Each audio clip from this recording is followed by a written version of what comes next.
Hello' ৰাইজ, আমি যিহেতু লাচিত দেশৰ সন্তান, সেই ৰাতিটোৰ ভিতৰতে আমি পঢ়িও পাছ কৰিব পাৰোঁ। সেয়াই আৰু যোৱাকালি এক্সাম দি আহি আৰু নপঢ়িলোঁ। এয়া মাংস বনালোঁ, গধূলি বনাই কৰি লৈ ভাত পানী খাই শুয়ে থাকিলোঁ, নপঢ়িলোঁ আৰু।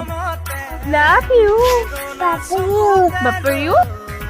সেয়া আকৌ নেক্সট ডে বুকে বনাব লৈছোঁ। লগৰ এজনী অৰ্ডাৰ দিছিলে ছিংগল ৰ'জ বুকে এটা, সেয়া বনাব বুলি ল'লোঁ।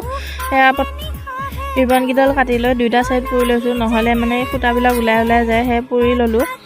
আপোনালোকে জনাবচোন মোৰ ভিডিঅ' সোপা চাই কেনেকুৱা লাগে, মানে কি ওপৰত ভিডিঅ' বনালে আপোনালোকে ভাল পায় জনাব। আৰু এয়া আঠাটো শেষ হৈ থাকিলে, যেনে তেনে মানে টিপি টাপি উলিয়াই লৈ এইটো ফাইনেল ৰ'জটো হৈ গ'ল।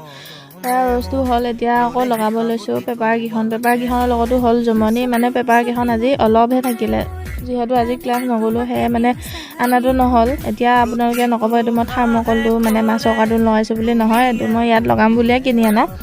এইটো ফাইনেল লুকটো চাই লওক, যদি ভাল লাগিছে আপোনালোকে লাইক এটা কৰি দিব, কমেণ্ট এটাও কৰি দিব, আৰু ফ'ল'ও কৰি দিব, ছাবস্ক্ৰাইবো কৰিব।